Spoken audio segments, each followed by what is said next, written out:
On a Thursday morning in March of 1974 in Sumner County, Kansas, a 17-year-old girl named Emma Dawson buried her father. Robert Dawson was 46 years old when the tractor rolled. He'd been clearing a ditch on the North 40, working alone like he always did, when the ground gave way beneath the rear wheel. The farm all went over, and Robert went with it. By the time a neighbor found him, he'd been dead for hours. Emma was the one who identified the body. Her mother, Grace, was too sick to leave the house, had been too sick for 3 years, ever since the cancer started eating away at her strength. There was no one else. Robert and Grace had only one child, and that child was a daughter. The funeral was small. The Methodist church, the family cemetery behind the farmhouse, a handful of neighbors who came as much out of curiosity as sympathy. Everyone knew the Dawson situation. Everyone knew what came next. They came to the farmhouse after the burial, carrying casseroles and condolences and something else offers. The first was from Vernon Cross, who farmed the section north of the Dawson place. He pulled Emma aside while her mother rested in the bedroom.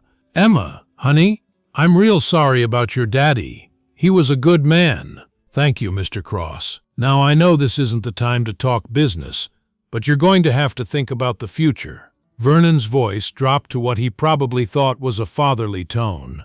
"That farm's too much for a girl to handle alone. Your mama's sick, you've got no brothers, no husband. The merciful thing would be to sell while the land's worth something." Emma looked at him. She'd known Vernon Cross her whole life, had sat in Sunday school with his children, had eaten at his table, had watched him borrow equipment from her father, and never quite get around to returning it. "I'm not selling," she said. Vernon blinked. "Now, Emma, I said I'm not selling. The farm was my father's. Now it's mine. I'm going to work it." Vernon's expression shifted from sympathy to something else, something that might have been amusement. "Emma, you're 17 years old. You're a girl. Farming isn't women's work. It's hard, dangerous, back-breaking labor. Your daddy knew that. It's what killed him. My daddy taught me to drive a tractor when I was 12. He taught me to plow, to plant, to harvest. He taught me everything he knew because—" Emma's voice caught, but she forced herself to continue. "Because he said if anything ever happened to him, I needed to be able to take care of things. That's different. That was helping out. Running a farm by yourself is something else entirely. Then I'll learn the rest." Vernon shook his head, the amusement becoming more obvious. 3 months. That's my prediction. 3 months. And you'll be begging someone to take that land off your hands." He walked away, leaving Emma standing alone in her own kitchen. But Vernon wasn't the only one with an offer. Let me tell you about the John Deere dealer, because he was the worst of them. His name was Clyde Haskell, and he'd driven out from Wellington the day after the funeral. He pulled into the Dawson farmyard in his dealership truck, saw Emma working on the tractor her father had died beside, and got out with a smile that didn't reach his eyes. "Miss Dawson, I'm Clyde Haskell, from Haskell Equipment in Wellington. I wanted to express my condolences about your father." Emma wiped her hands on a rag and said nothing. "I also wanted to make you an offer." Clyde gestured at the farmall. "That tractor there, it's what, a 51 Super C? 23 years old. I could give you $400 for it, as a favor to your father's memory. That's more than it's worth, frankly, but I know times are hard. The tractor's not for sale." Clyde's smile tightened. "Miss Dawson, Emma, let me be honest with you. You're a young girl. You've got a sick mother to care for. The kindest thing you can do for yourself is to sell this farm, sell the equipment, and move somewhere you can get a job. A secretary, maybe, or a school teacher. Something appropriate. Appropriate for a woman." "Yes." Clyde spread his hands. "Farming isn't for women. It never has been. Your father was a good man, but he made a mistake not having sons. Now you're paying the price for that mistake." Emma felt something hot rise in her chest. It wasn't grief. She'd cried all her tears at the funeral. This was something else, something that felt like her father's voice in her head, saying the words he'd said 100 times. "Don't let anyone tell you what you can't do, Emma. Not even me." "Mr. Haskell," she said, keeping her voice steady, I'm going to say this once, and I want you to remember it. I am not selling this farm. I am not selling this tractor. I am going to work this land the way my father worked it, and his father before him, and if you or anyone else has a problem with that, you can get off my property." Clyde's smile vanished entirely. "You're making a mistake, little girl. A big mistake. When you come crawling to me in 3 months begging me to buy that piece of junk, I'll give you 200. Maybe." He got in his truck and drove away without looking back. Emma watched him go, her hands shaking, her heart pounding. Then she turned back to the tractor, picked up her wrench, and got back to work. Now let me tell you about the first year, because that's when Emma learned what she was made of. Spring 1974. Emma Dawson was 17 years old, alone on 160 acres, with a sick mother who needed care and a community that expected her to fail. She planted wheat, not because it was the best choice, but because it was what her father had always planted, and she knew how to do it. She drove the farm all from dawn to dusk, plowing and disking and planting, learning as she went, making mistakes and fixing them. The neighbors watched, some with curiosity, some with pity, some with that smirking amusement that Vernon Cross had shown at the funeral. They were waiting for her to fail. They had bets on how long she'd last. 3 months, Vernon had said. 3 months came and went. Emma was still farming. The wheat grew. Not perfectly. Emma made mistakes with the fertilizer, misjudged the timing on some of the fields, but it grew. And in July she harvested it herself, driving the combine her father had bought used in 1968, learning its quirks and moods the way she'd learned the tractors. Her yield was below average. Her profits were thin. But she had a crop, and she had money in the bank, and she was still on her land. The neighbors stopped smirking quite so openly. Let me tell you about Grace, because she matters to this story. Emma's mother had been sick since 1971. Ovarian cancer that the doctors in Wichita had tried to treat and failed. By 1974, Grace Dawson was confined to bed most days, too weak to help with the farm, barely strong enough to help with herself. Some nights, Emma would come in from the fields, exhausted and filthy, and find her mother crying. "I'm sorry," Grace would say. "I'm sorry I can't help you. I'm sorry you have to do this alone." Emma would sit on the edge of her mother's bed and take her hand. "You're not a burden, Mama. You're why I'm doing this. You could sell the farm. Take me somewhere easier. California, maybe, somewhere warm. And do what? Be a secretary." Emma smiled. "I'm a farmer, Mama. That's what Daddy raised me to be. I'm not going to run away just because some men think I can't handle it." Grace looked at her daughter, this fierce, stubborn girl who had somehow become a woman without anyone noticing. "Your father would be so proud of you. I know." Emma squeezed her mother's hand. "That's why I can't quit." Grace Dawson died in the winter of 1976. 2.5 years after her husband, Emma buried her in the family cemetery, next to Robert, and stood alone in the snow as the last of the mourners drove away. She was 19 years old. She had no parents, no siblings, no husband. She had 160 acres, a 25-year-old tractor, and a community that was still waiting for her to fail. She kept farming. Let me pause here and ask you something. Have you ever been completely alone? Not just lonely, but alone. No one to call for help, no one to share the burden, no one who would come if you cried out in the night. Emma Dawson was alone. For 13 years after her mother died, she worked that farm by herself. Planting, harvesting, maintaining equipment, fixing fences, handling livestock, everything a farmer does, she did. Alone. She never married. There were men who showed interest, young farmers from neighboring counties, men who saw her land more clearly than they saw her, but Emma turned them all down. "I'm not looking for a husband," she told one persistent suitor. "I'm looking for someone who sees me, not my acres. Until I find that, I'll take care of myself." She took care of herself for a long time. Now let me tell you about the bet, because that's the part everyone in Sumner County still talks about. In the summer of 1979, 5 years after Robert Dawson's death, Vernon Cross and Clyde Haskell found themselves drinking at the same bar in Wellington. The subject of Emma Dawson came up, as it often did. 5 years, Vernon said, shaking his head. I gave her 3 months. I was wrong. She's stubborn, Clyde agreed. I'll give her that. But stubborn doesn't mean successful. She's barely scraping by out there. She's scraping by better than some. Vernon took a drink. You hear about the Thompson place? Banks foreclosing. Times are tough. Clyde shrugged. That's what happens when you take on too much debt. Emma Dawson doesn't have any debt. Clyde raised an eyebrow. What? No debt. 0. I asked at the bank.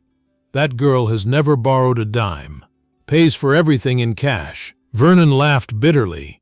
She's farming like it's 1950. No expansion, no modernization, no loans. Just her and that old farmall, doing things the hard way. That's why she's barely scraping by. Or that's why she'll still be farming when the rest of us are bankrupt. Clyde snorted. You think? You think that little girl is going to outlast real farmers? I think she might outlast you. Clyde's face went red. That's ridiculous. I've got the biggest dealership in 3 counties. I'm selling more equipment than ever, on credit, to farmers who are borrowing to pay for it. Vernon finished his drink. What happens when the interest rates go up? What happens when the prices go down? What happens when all those farmers can't make their payments? That won't happen. It always happens. Sooner or later, it always happens. Vernon stood up. Tell you what, Clyde. 5 years from now, 1984, we'll see who's still standing. You with your big dealership and all your loans, or that stubborn girl with her paid-off farm and her antique tractor. Is that a bet? Vernon smiled. Sure. 5 years.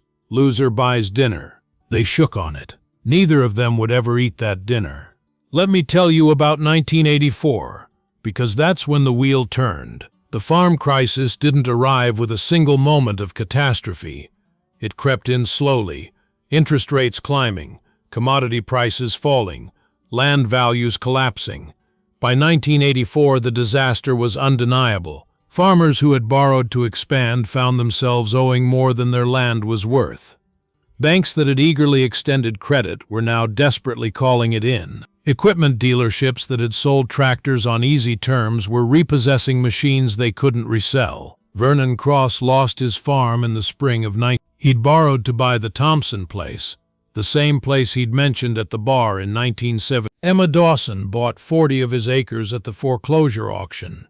She paid cash. Vernon was there, watching his land sold off piece by piece.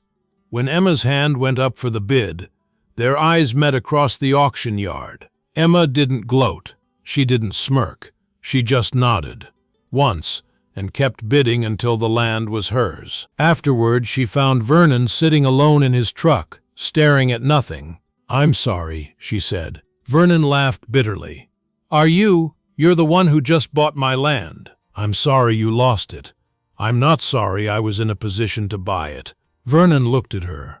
This woman of 27, who had been a girl of 17 when he told her she'd fail in 3 months. How, he asked. How are you still standing when the rest of us are falling? I never borrowed money. That's it. That's the whole secret? That's most of it. Emma leaned against his truck, looking out at the land. His land, her land now. When my father died, everyone told me to sell. Everyone said I couldn't do it alone. So I decided I would do it alone, completely alone. No partners, no loans, no debt, just me and the land and whatever I could earn. That's not possible. You can't run a modern farm without credit. Apparently you can. It's just slower, harder. You don't expand as fast. You don't buy new equipment. You don't keep up with the neighbors. Emma shrugged. But when the crisis comes, and it always comes, you're not the one losing everything. Vernon was quiet for a long moment. I called you little girl, he said finally. At your father's funeral, I told you to sell. I remember. I was wrong. About everything. Yes, you were. Vernon started his truck. What are you going to do with my land? Farm it? Same as you did. Same as my father did with his. Emma stepped back from the truck. I'll take good care of it, Vernon, I promise. Vernon drove away without another word. He moved to Wichita, took a job at a feed store, and never farmed again. But he never forgot the girl who bought his land. Now let me tell you about Clyde Haskell, because his fall was harder. The John Deere dealership in Wellington closed in the summer of 19. Clyde had extended credit to half the farmers in the county, and half of them couldn't pay. The tractors he repossessed were worth less than what was owed on them. The inventory he couldn't sell was eating him alive. The bank took the dealership in August. Clyde was 63 years old, bankrupt, and facing the prospect of starting over with nothing. One afternoon in September, a woman walked into the empty showroom. Clyde was there, packing up the last of his personal items, preparing to hand over the keys. It was Emma Dawson. Mr. Haskell. Clyde looked at her. He hadn't seen her in years, not since he'd offered her $400 for her father's tractor and she'd thrown him off her property. She wasn't a girl anymore. She was 31 years old, tanned and weathered by a decade of farm work, with hands that showed calluses and strength. She wore work clothes, same as always. She drove the same Farmall Super C that her father had died beside 11 years ago. Miss Dawson.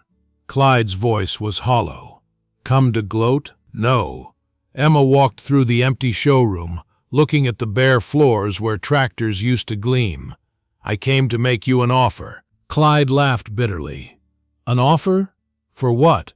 I don't have anything left to sell. This building, the land it sits on, the lot behind it. Emma turned to face him. I understand the bank's going to auction it next month. So I want to buy it. Before the auction, I'll pay fair market value, more than you'd get at auction, probably. Clyde stared at her.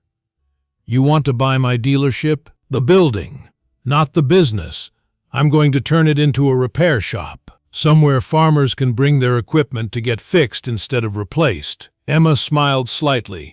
There's going to be a lot of old tractors that need fixing in the next few years. Not everyone can afford a new John Deere. A repair shop. Clyde shook his head. You're going to turn my dealership into a repair shop. Does that bother you? Clyde was quiet for a long moment. When he spoke, his voice was thick. In 1974, I told you to sell your farm. I called you little girl. I said farming wasn't for women, and you'd come crawling back in 3 months. I remember. I offered you $400 for your father's tractor. I said it was a piece of junk. I remember that too. Now you're buying my dealership. With cash, I assume. Yes. Clyde sat down heavily on an empty crate. How did this happen? How did you survive when everyone else is failing? Emma sat down across from him, on another crate, like they were equals having a conversation instead of a victor and a vanquished. Mr. Haskell, do you know what you taught me? What? You taught me never to trust anyone who said I couldn't do something. You taught me that the people who laugh at you are usually the ones who don't understand what you're doing.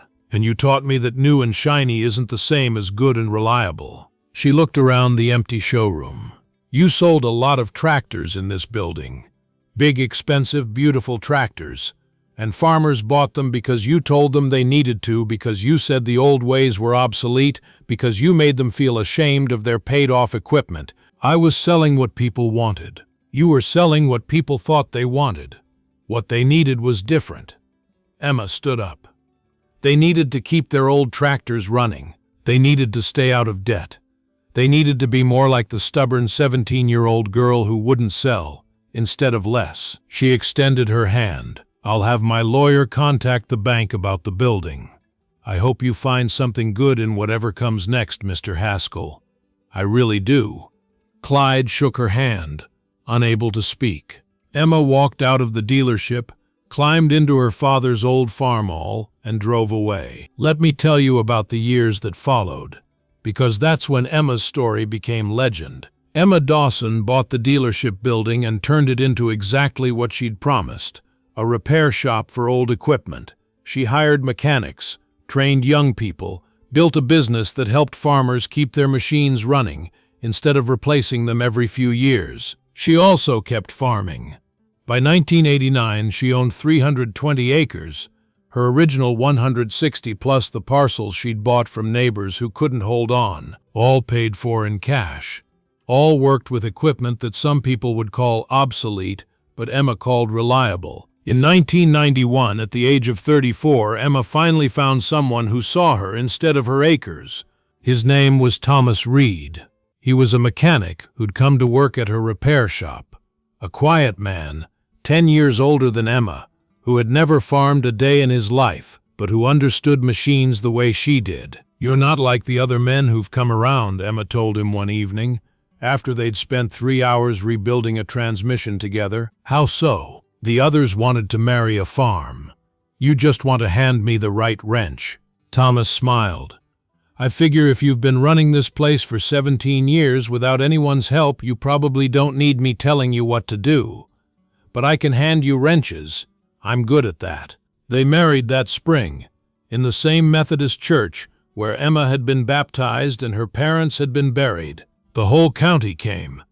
Farmers who had once laughed at her, neighbors who had learned from her, young people she had hired and trained.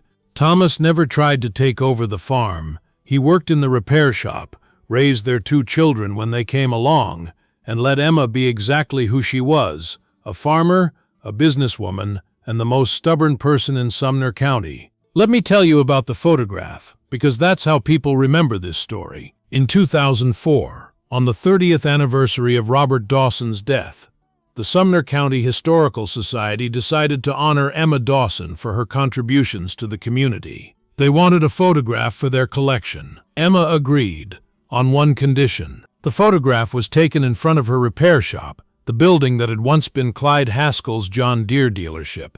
Emma stood in the center, 62 years old, weathered and strong.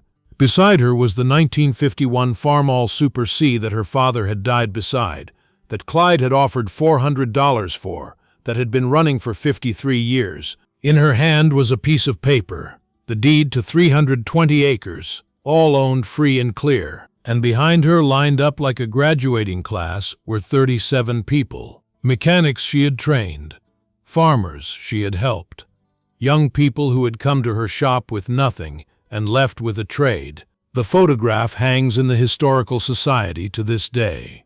The caption reads, "Emma Dawson, 1957-2019, farmer, businesswoman, teacher." When she was 17 years old, they told her to sell the farm and let the men handle things. She refused. She outlasted them all. Let me end this story where it began, at a funeral with a choice. Emma Dawson died in 2019 at the age of 62. Cancer, like her mother. She worked until the last month of her life, just like her father would have wanted. Her funeral was the largest in Sumner County history. They held it in the Methodist church, but half the mourners had to stand outside because there wasn't room for everyone. Her daughter, Sarah, gave the eulogy. "My mother was 17 years old when her father died," Sarah said. "She was alone, with a sick mother, on a farm that everyone said she couldn't run. They told her to sell. They told her a woman couldn't farm. They bet she wouldn't last 3 months." Sarah looked at the crowd, at the farmers and mechanics, the neighbors and friends, the children and grandchildren of people who had once laughed at Emma Dawson. "My mother didn't argue with them. She didn't try to convince them they were wrong. She just went out to the field and got to work. And she kept working for 45 years while everyone who laughed at her fell away." Sarah held up a photograph, the one from the Historical Society, Emma with her tractor and her deed and her 37 students. "This is what my mother built. Not just acres and buildings, but people. People who learned from her that you don't have to do things the way everyone else does, that being different isn't the same as being wrong, that a woman can do anything a man can do if she's stubborn enough to keep going when everyone says she can't." Sarah looked at the casket, draped in flowers. "Mom, you were the most stubborn person I ever knew, and I mean that as the highest compliment. When they told you to sell, you refused. When they laughed at you, you ignored them. When they failed, you helped them anyway, because you weren't interested in revenge. You were interested in proving something. She smiled through her tears. You proved it, Mom, 1,000 times over. Rest now. We'll take care of things from here. The Dawson farm is still operating today. Sarah runs it now, with her husband and children, the fourth generation of Dawsons on that Kansas land. They still use the old Farmall Super C for light work. They still fix their own equipment instead of buying new. They still pay for everything in cash. And every year, on the anniversary of Emma's father's death, they gather at the family cemetery. Robert, Grace, Emma, all together now, and they tell the story. The story of a 17-year-old girl who wouldn't sell. The story of the men who laughed at her and lost everything. The story of the woman who proved them wrong and helped them anyway. That's the kind of farmer Emma Dawson was. That's the kind of person worth remembering.